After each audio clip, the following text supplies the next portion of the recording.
When Emma first said, "You'll get me only once a month," I laughed, thinking she was joking. We'd been married 5 years, and yes, the spark had dimmed a little, but I never imagined she would schedule intimacy like an appointment. That night, I brushed it off, assuming she was tired or irritated about something minor. But as the following weeks unfolded, I realized she meant every word. It started slowly. First, she refused closeness because of a headache. Next, an early morning meeting. Gradually, excuses became rules.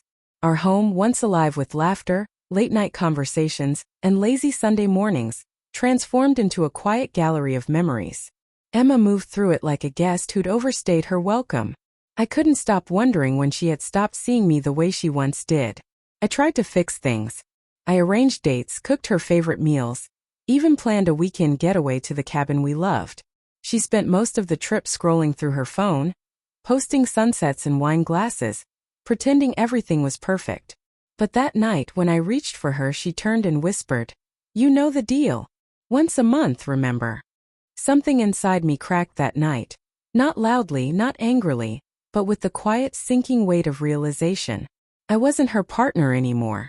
I was a placeholder, fulfilling her version of marriage while she emotionally existed elsewhere. First, I blamed myself. Perhaps I'd grown dull, predictable, uninteresting. But then I overheard her laughing on the phone with a friend. "He's too sensitive. At least this way I get space."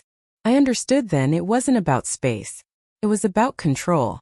So I stopped trying. I stopped asking. If she wanted me once a month, that's exactly what she would get. No more, no less. I redirected my time, stayed late at work, joined a photography group, went fishing with old friends. The silence that once suffocated me slowly became liberating. For the first time in years, I realized that loneliness with dignity was far better than companionship, laced with humiliation. Emma noticed the change. At first, she seemed relieved that my efforts had ceased. No more surprise dinners, no late-night talks, no quiet requests for affection. She moved freely around the house, as if triumphant in an invisible battle. But victory tastes strange when the person you defeated stops caring entirely. 2 weeks passed before she asked, "Are you okay?" I nodded, smiling politely. Never better. And in a way I meant it. I slept without expectation, no longer waiting for validation or affection tied to pity.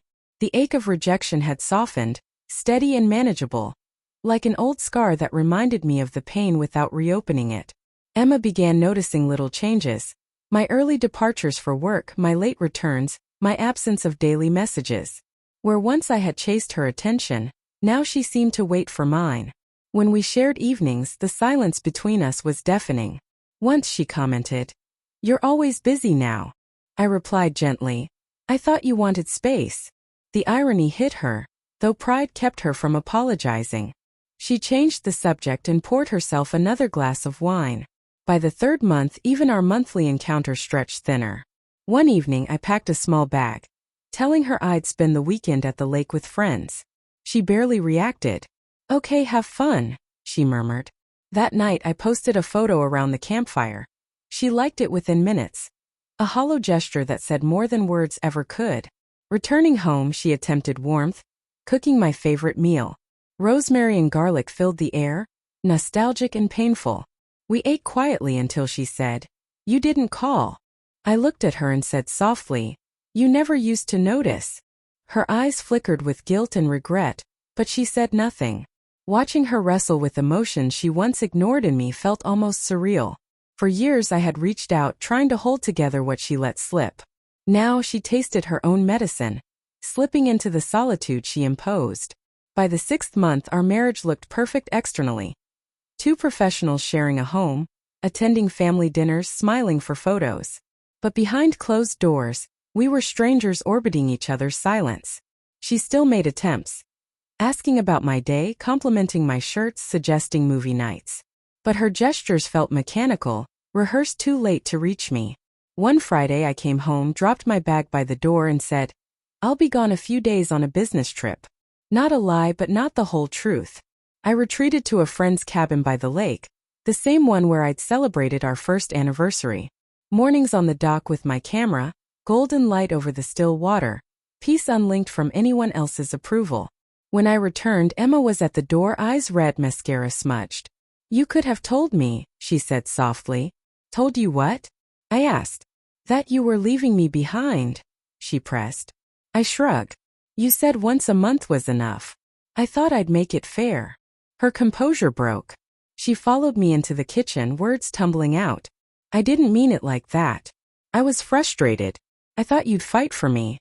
Not just what? I interrupted. Not just respect your boundary. Silence followed, heavy and final. She sank into a chair, staring at her hands. I miss you, she whispered. I thought I wanted space, but now it feels like I'm standing outside my own marriage. I wanted pity, maybe even love, but all I felt was clarity, calm and irreversible. I gave you everything, I said softly.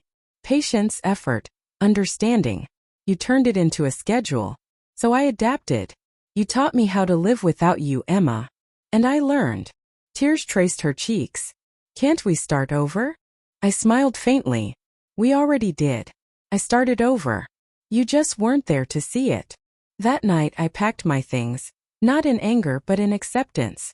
She had reduced love to a monthly obligation, and I simply mirrored her lesson. The next morning as I closed the door, she called my name once, then again. But I didn't look back. Now she sees me exactly once a month, when I stop by to collect mail and drop off papers for our divorce. And each time she looks at me the way I once looked at her, realizing too late how sharp once a month really stings.